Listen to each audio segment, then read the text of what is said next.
오늘 성경 말씀은 스가랴 1장 1절에서 6절입니다. 우리에게 필요한 두 가지 은혜가 있습니다. 청교도들은 이 두 가지를 성도가 천국으로 날아가는 데 필요한 두 날개와 같다고 하였습니다. 첫째는 믿음입니다. 믿음은 은혜의 선물입니다. 믿음은 내가 먼저 시작할 수 있는 것이 아니고 하나님께서 은혜로 나를 선택해 주셔야 시작되는 것입니다. 그러나 시작은 은혜로 시작되지만 그 믿음을 유지하는 데 있어서 우리의 수고와 노력이 수반됩니다. 그런데 이 수고와 노력은 의무로 인한 피곤함이 아니라 감사에서 비롯된 즐겨냄이라 할 수 있습니다. 둘째는 회개입니다. 회개도 은혜의 선물입니다. 하나님의 은혜가 아니면 회개는 일어나지 않습니다. 믿음의 씨가 마음속에 들어올 때 회개의 은혜가 일어납니다. 그래서 회개하라는 말씀은 용서하고 받아주시겠다는 하나님의 초청입니다. 그러나 이 회개도 은혜로만 일어난다면 회개하라는 명령이 주어지지 않았을 것입니다. 인간의 의지적 결단이 없이는 회개는 일어나지 않습니다. 주어진 하나님의 은혜에 의지적으로 수고와 노력으로 돌이키기를 결단하고 구체적으로 행해야 하는 것입니다. 참된 믿음은 회개를 일으키고 회개는 더 진실하고 견고한 믿음을 세웁니다. 그리고 이 믿음과 회개를 통해 우리는 이 땅에서 천국을 경험할 수 있습니다. 그런데 이 시대를 사는 성도들에게 대체로 믿음은 강조되었지만 회개는 강조되지 못하는 경향이 있습니다. 하지만 회개 없는 믿음은 마치 한 날개로 날아보려는 새와 같습니다. 우리가 읽은 이 스가랴서의 주제는 회개와 회복입니다. 그런데 죄에 대한 지적과 심판에 대한 경고를 계속 듣는 것은 유쾌한 일이 아닙니다. 그러나 죄에 대한 회개 없이 진정한 기쁨도 없습니다. 어떤 사람들은 회개가 우리의 기쁨을 없앤다고 생각하는데 회개는 우리의 기쁨을 없애는 것이 아니라 거룩하게 정화시켜서 더 풍성한 기쁨, 더 지속적인 기쁨이 되게 합니다. 회개는 우리에게 애통함을 지나 더 큰 기쁨으로 나아가게 합니다. 스가랴 선지자는 포로 귀환 시대에 사역한 선지자 중에 한 사람입니다. 유다 백성들은 바벨론의 포로로 세 차례에 걸쳐 끌려갔습니다. 1차는 BC 605년 다니엘과 세 친구, 2차는 BC 597년 에스겔, 3차는 BC 586년 이렇게 세 차례에 걸쳐 포로로 끌려갔듯이 포로에서 귀환할 때도 세 차례에 걸쳐 돌아왔습니다. 첫째는 BC 538년 고레스 왕 때 수룹바벨과 대제사장 여호수아의 지도하에 귀환하였습니다. 두 번째는 약 80년 후인 BC 458년 아닥사스다 왕 때 에스라의 지도하에 귀환하였습니다. 세 번째는 그로부터 약 14년 후인 BC 444년 아닥사스다 왕 때 느헤미야의 지도하에 귀환하였습니다. 스가랴 선지자는 첫 번째 포로 귀환 때에 귀환한 제사장입니다. 스가랴 선지자는 포로에서 귀환할 당시 젊은 나이였으며 하나님께 계시를 받아 예언할 때도 다른 예언자들에 비해 비교적 젊은 나이였을 것으로 추정됩니다. BC 538년 고레스 왕은 포로 귀환 칙령을 공포하여 이스라엘 백성들이 예루살렘으로 돌아와 성전을 재건하도록 허락하였습니다. 뿐만 아니라 성전 재건에 필요한 재료도 제공하고 과거 바벨론의 느부갓네살 왕이 빼앗아 온 성전 기물들도 되돌려 주었습니다. 이 조치는 오랫동안 예루살렘을 향해 기도하며 하나님을 바라보던 믿음의 사람들에게는 출애굽과 같은 기쁨의 소식이었습니다. 그런데 고레스의 이 칙령은 강제적인 명령이 아니라 원하는 자들에게 허용된 것이었기에 모든 유대 사람들이 귀환하지는 않았습니다. 에스라서 2장에는 1차로 귀환한 사람들의 인원을 기록하고 있는데 그 수가 4만 2,360명이고 남녀 종들이 7,337명, 노래하는 남녀 200명, 이들을 모두 합하면 4만 9,897명이었습니다. 이들은 예루살렘에 도착하자마자 즉시 성전 재건부터 착수하였습니다. 포로로 끌려간 하나님의 백성들은 바벨론의 포로로 있을 때 예루살렘을 그리워하며 성전을 향해 기도하였습니다. 왜냐하면 이 성전에서의 제사는 하나님에 대한 신앙 고백이었기 때문입니다. 그들은 눈물을 흘리며 기뻐하며 성전 기초를 놓았습니다. 그런데 사마리아인들과 주변 민족들은 지속적으로 성전 재건을 방해하였습니다. 위협을 하기도 하고 속이기도 하고 바사 왕에게 거짓으로 상소문을 올리기도 하며 어떻게 해서든지 성전 재건을 막으려 하였습니다. 결국 성전 재건은 중단된 채로 다리오 왕 2년에까지 이르게 되었습니다. 다리오 왕 2년은 성전 재건이 중단된 지 약 16년의 세월이 흐른 시점입니다. 이때 하나님께서는 학개와 스가랴 선지자를 그들에게 보내셔서 중단된 성전 재건을 다시 시작하도록 명하셨습니다. 스가랴 선지자는 학개 선지자와 동시대 같은 사명으로 사역한 선지자입니다. 16년간 방치해 두었던 성전을 재건하여 하나님과의 관계를 다시 회복하도록 하는 것이 이들의 사명이었습니다. 다리오 왕 2년 6번째 달에 학개 선지자가 먼저 사역을 시작하였습니다. 스가랴는 학개가 사역한 후 약 2개월 뒤에 사역을 시작하였습니다. 학개가 2번의 메시지를 전한 후 이어서 스가랴가 첫 번째 메시지를 전하였습니다. 또 스가랴의 메시지 후 학개가 다시 2번의 메시지를 전하였습니다. 이렇듯 학개와 스가랴가 서로 교차해서 메시지를 전하면서 사명을 감당하였습니다. 학개는 단도직입적으로 백성을 책망하였습니다. 너희가 우선순위를 바꾸었다. 하나님의 전을 방치하고 너희 집을 짓기에 빨랐다. 성전을 건축하라는 분명한 메시지로 책망하며 회개를 촉구하였습니다. 스가랴도 학개와 마찬가지로 회개를 촉구하였지만 학개와는 달리 격려와 위로 그리고 소망을 함께 전하였습니다. 하나님께서는 스가랴를 통해 학개의 메시지를 더 확실하게 하셨습니다. 하나님은 스가랴에게 환상들을 보여주며 성전 재건이 이루어질 것을 보여주셨고 미래에 있을 이스라엘의 회복과 소망을 예언하고 장차 오실 메시아를 통해 이루어질 하나님 나라를 예언함으로써 성전 재건 자체가 하나님의 뜻의 전부가 아님을 가르쳐 주셨습니다. 이를 통해 하나님과의 내적인 관계 회복이 이루어지지 않는 외적인 성전 재건, 즉 하나님 나라를 향하지 않은 성전 재건은 아무 의미가 없다는 것을 가르쳐 주신 것입니다. 결국 학개와 스가랴의 협동 사역으로 16년간 방치되었던 성전 재건이 다시 착수되어 BC 516년 약 4년 만에 완공되었습니다. 유다 사람의 장로들이 선지자 학개와 이또의 손자 스가랴의 권면에 따랐으므로 성전 건축하는 일이 형통한지라 이스라엘 하나님의 명령과 바사왕 고레스와 다리오와 아닥사스다의 조서를 따라 성전을 건축하며 이를 끝내되 다리오 왕 제6년 아달월 3일에 성전을 끝내니라. 학개와 스가랴가 전하는 계시를 들은 유다 백성들은 포로에서 자발적으로 귀환한 사람들이었습니다. 바벨론에 그냥 남아있던 사람들보다는 어쩌면 하나님을 더 사랑하고 예루살렘의 성전을 더 갈망했던 사람들이라 할 수 있습니다. 그러나 어느 때부터인가 그들의 마음은 식었습니다. 귀환할 때의 뜨거운 열정과 사모함은 사라졌습니다. 그래서 16년 동안이나 하나님과 상관없이 살아갔습니다. 신앙생활에서 경계해야 할 것 중에 하나가 매너리즘입니다. 매너리즘은 하나님을 모르는 사람들만이 아니라 하나님을 사랑했던 사람들도 빠지기 쉬운 형식적인 안일주의입니다. 매너리즘에 빠지면 두 가지 증상이 나타납니다. 첫째는 종교적 망상에 빠집니다. 단순히 종교적 의식에 참여하는 것으로 하나님과의 관계가 충족되었다는 상상에 빠지는 것입니다.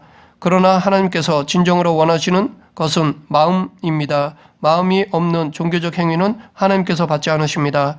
둘째는 이 매너리즘에 빠지면 종교적 반항에 빠집니다. 망상에 깊이 빠져 있다 보면 겸손과 순종이 사라지고 오만해져서 하나님께도 반항하게 됩니다. 말라기서에 보면 오만에 빠진 유다 백성들이 하나님께 반항하는 모습이 나옵니다.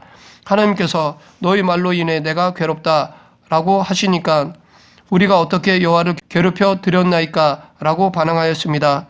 포로에서 귀환할 때 그들의 최우선 순위는 하나님이었습니다. 그래서 성전을 재건하는 일에 최우선 순위를 두었습니다.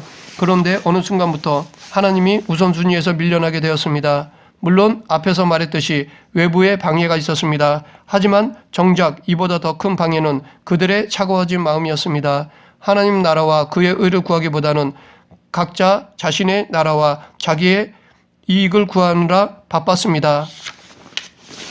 학개는 이들의 식어진 마음을 만군의 여호와가 이같이 말하여 이르노라. 이 백성이 말하기를 여호와의 전을 건축할 시기가 이르지 아니하였다 하느니라 라고 평가하였습니다. 다른 모든 계획들은 신속하게 결정하고 실행하면서 유독 믿음에 있어서 계속 연기하고 미루는 것은 매너리즘에 빠진 결과입니다. 하나님은 학개를 통해서 성전은 무너진 채로 남아있는데 너희만 꾸며진 집에 살고 있을 것이냐라고 책망하셨지만 스가랴를 통해서는 내게로 돌아오라는 말씀이었습니다. 즉 회개하라는 말씀이었습니다. 이렇게 같은 내용이지만 접근법이 달랐습니다. 오늘 본문 1절부터 3절에 보면 다리오 왕 제2년 8째 달에 여호와의 말씀이 이또의 손자 베레가의 아들 선지자 스가랴에게 임하니라. 이르시되 여호와가 너희의 조상들에게 심히 진노하였느니라. 그러므로 너는 그들에게 말하기를 만군의 여호와께서 이처럼 이르시되 너희는 내게로 돌아오라. 만군의 여호와의 말이니라. 그리하면 내가 너희에게로 돌아가리라. 만군의 여호와의 말이니라. 이 돌아오라는 말씀은 다시 받아 주시겠다는 은혜의 초청입니다. 하나님께서 함께 하시고 싶다는 말씀입니다. 스가랴는 하나님께서 원하시는 것은 성전이 복원되고 그것이 화려하게 꾸며지는 것보다 먼저 백성들이 회개하여 신실한 믿음으로 하나님께로 돌아오는 것임을 전했습니다. 성전 재건에 앞서 각 사람의 영적인 신앙의 재건이 이루어져야 한다는 것입니다. 왜냐하면 하나님과의 온전한 관계가 형성되지 않은 가운데 행해지는 일은 문제를 일으킬 여지가 크기 때문입니다. 특히 성전 건축에서는 더더욱 그렇습니다. 교회 건축만 강조되고 믿음의 성장, 성숙이 되지 않으면 오래가지 못해 그 교회는 쪼개지거나 올바른 교회로서의 사명을 감당하지 못합니다. 그런데 이렇게 돌아오라는 말씀을 하시면서 반복하여 덧붙인 말씀이 있습니다. 그것은 하나님께서 당신을 만군의 여호와라고 강조하신 것입니다. 이 말씀은 스가랴서에서 53번이나 사용되었는데 1장 3절 한 구절만 해도 3번이나 반복하셨습니다. 만군의 여호와라는 칭호는 이스라엘의 여호와이실 뿐만 아니라 모든 세상의 민족을 다스리시는 절대적인 통치자라는 것입니다. 그러면 왜 돌아오라는 말씀을 이러한 당신의 칭호와 함께 하셨을까요? 회개는 선택 사항이 아니라 절대적인 명령이기 때문입니다. 내가 생각해보고 선택할 사항이 아니라 반드시 해야 할 명령이라는 것입니다. 만일 이 명령에 순종하지 않는다면 만군의 여호와, 즉 이 세상의 통치자를 대적하는 자가 되는 것입니다. 그런데 이 내게로 돌아오라는 말씀은 전혀 새로운 메시지가 아닙니다. 이미 오래전부터 하나님께서 예언자들을 통해 수없이 주신 메시지입니다. 하나님께서는 스가랴를 통해 오랫동안 반복하신 이 오래된 메시지를 새로운 시대의 사람들에게 또다시 주신 것입니다. 그 이유는 바로 그들의 조상들이 이 단순한 메시지, 반복되는 메시지를 듣지 않아서 망했기 때문입니다. 그것이 오늘 본문 4절의 말씀입니다. 너희 조상들을 본받지 말라. 옛적 선지자들이 그들에게 외쳐 이르되 만군의 여호와께서 이같이 말씀하시기를 너희가 악한 길, 악한 행위를 떠나서 돌아오라 하셨다 하나 그들이 듣지 아니하고 내게 귀를 기울이지 아니하였느니라. 여호와의 말이니라. 회개하기 어려운 두 종류의 사람이 있습니다. 첫째는 자신은 회개할 필요가 없다고 생각하는 사람입니다. 하나님에 대한 참 신앙을 가진 사람은 그분의 말씀 앞에 자기 마음을 찢으며 회개합니다. 반면에 자신은 회개할 필요가 없다고 생각하는 사람은 하나님의 말씀을 피상적으로만 받아들입니다. 혹은 오히려 이 회개하라는 말씀을 자기가 싫어하거나 미워하는 사람에게 적용합니다. 둘째는 말씀을 업신여기고 최소한의 양심의 가책도 없는 사람입니다. 이들은 빛이 부족해서 죄를 짓는 것이 아니라 의지적으로 빛을 역행하고 거역하여 죄를 짓는 것입니다. 말씀을 거역하고 양심의 빛에 역행합니다. 왜냐하면 이들의 마음은 예수님께서 말씀하신 밭의 비유에서 단단해진 길가와 같은 마음이 되었기 때문입니다. 그러나 이런 사람들에게도 하나님께서 성령을 부어주시고 돌이키면 회개할 수 있습니다. 그러하기에 우리는 성령의 임재하심을 간구해야 합니다. 그러면 성령님께서 새롭게 마음을 바꿔주시고 회개의 역사를 경험하게 해주십니다. 성령님께서 함께 하시는 회개는 6단계로 나누어지는데 우리는 이 6단계가 이루어질 때 죄의 길에서 돌이켜 하나님께로 돌아올 수 있습니다. 첫째는 죄를 발견하는 것입니다. 성령님께서 주시는 첫 번째 약은 영적 안약입니다. 요한계시록 3장에서 성령님께서는 라오디게아 교회 성도들에게 안약을 사서 내 눈에 바르라 라고 하셨습니다. 사람은 먼저 자신의 죄를 보지 못하면 회개할 수 없습니다. 마치 옷의 더러움을 보지 못하면 갈아입지 않듯이 나의 죄를 보지 못하면 회개하지 못합니다. 둘째는 죄를 슬퍼하는 것입니다. 여인이 산고의 고통 없이 아이를 낳을 수 없듯이 죄를 슬퍼하지 않고는 회개할 수 없습니다. 그래서 예수님께서도 산상수훈에서 애통하는 자는 복이 있다라고 하셨습니다. 아삽도 시편 51편 17절에서 하나님께서 구하시는 제사는 상한 심령이라고 하였습니다. 이 슬픔은 절망의 슬픔이 아니라 믿음의 슬픔입니다. 셋째는 죄를 고백하는 것입니다. 애통함으로 눈에서 눈물이 나온다면 입에서는 자신이 죄를 인정하는 고백이 나와야 합니다. 인간은 불순물을 먹으면 토하게 되어 있습니다. 이처럼 회개도 영혼의 불순물을 토해내는 것입니다. 그래서 솔로몬도 자기의 죄를 숨기는 자는 형통하지 못하나 죄를 자복하고 버리는 자는 불쌍히 여김을 받으리라 라고 하였습니다. 반면에 다윗은 자신의 죄를 고백하지 않고 숨겼을 때 어떻게 되는지를 내가 입을 열지 아니할 때에 종일 신음함으로 내 뼈가 쇠하였도다. 주의 손이 주야로 나를 누르시오니 내 진액이 빠져서 여름 가뭄에 마름같이 되었나이다 라고 괴로움을 토로하였습니다. 넷째는 죄를 부끄러워하는 것입니다. 인간이 동물과 다른 것 중에 하나가 부끄러움을 느낀다는 것입니다. 짐승들은 두려움이나 고통은 느끼지만 부끄러움은 느끼지 못합니다. 물론 부끄럽다고 표현하는 몸짓을 훈련시키면 되겠지만 스스로 부끄러움을 느끼고 그것을 표현하지는 못합니다. 반면에 인간은 부끄러움을 느낍니다. 하지만 죄 가운데 오래 있으면 그 죄에 대한 부끄러움은 무뎌집니다. 진정한 회개에는 자신의 죄를 부끄러워하는 고백이 담겨 있습니다. 다섯째는 죄를 미워하는 것입니다. 죄를 미워하기 전까지는 결코 우리는 예수님을 사랑하는 것이 아닙니다. 죄를 혐오하기 전까지는 결코 천국을 사모하는 것이 아닙니다. 죄는 미워하지 않으면 사랑하고 있는 것입니다. 죄를 미워하고 대적하지 않으면 죄를 떠날 수 없습니다. 고난은 우리의 몸을 힘들게 하지만 하나님의 사랑을 더 받을 수 있는 통로가 되기도 합니다. 반면에 죄는 우리의 몸을 편하게 하지만 영혼을 빼앗아가고 하나님의 사랑을 받지 못하게 합니다. 여섯째는 죄에서 돌이키는 것입니다. 죄를 멀리 버리는 것입니다. 이 죄에서의 돌이킴은 구체적인 생활 속에서 변화로 나타나는 것으로 알 수 있습니다. 사도 바울이 독사에 물렸을 때 떼내어 불 속에 떨어뜨리시 죄를 자기에게서 떼어 버리는 것입니다. 너는 그들에게 말하라. 주 여호와의 말씀이 있느라 나의 삶을 두고 맹세하노니 나는 악인이 죽는 것을 기뻐하지 아니하고 악인이 그의 길에서 돌이켜 떠나 사는 것을 기뻐하노라.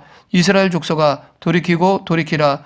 너희 악한 길에서 떠나라. 어찌 죽고자 하느냐 하셨다 하라. 하나님은 우리의 피보다 우리가 흘리는 회개의 눈물을 더 원하십니다. 우리가 하나님께로 돌아간다면 그분의 분노를 우리에게서 돌이키실 것이고 그의 얼굴을 우리에게로 돌이키실 것입니다.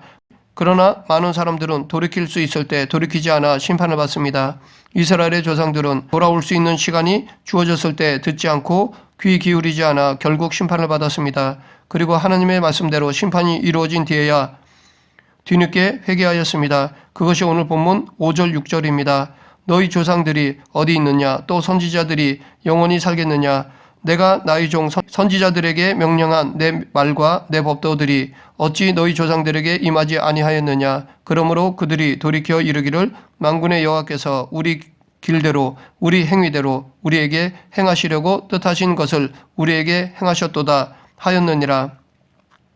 그러나 이들이 비록 나라를 잃고 포로가 되기는 하였지만 그래도 다시 회복될 수 있었던 것은 하나님의 말씀이 이루어진 뒤에라도 하나님의 말씀의 진정성을 깨닫고 회개하였기 때문입니다. 말씀을 맺겠습니다. 사도 바울은 보라 지금은 은혜 받을 만한 때요 라고 하였습니다. 이 말 안에는 은혜 받을 만한 때가 끝나는 날이 올 것이 전제되어 있습니다. 복음의 날, 생명의 날이 끝날 때가 있을 것입니다. 물론 그 날이 언제인지는 모릅니다. 하지만 그렇기 때문에 지금 우리는 회개함으로 하나님께로 돌아가야 하는 것입니다.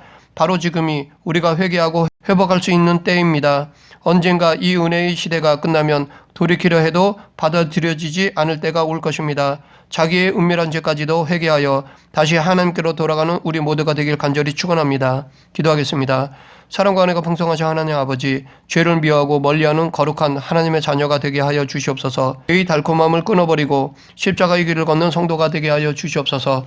예수님 이름으로 기도드립니다. 아멘.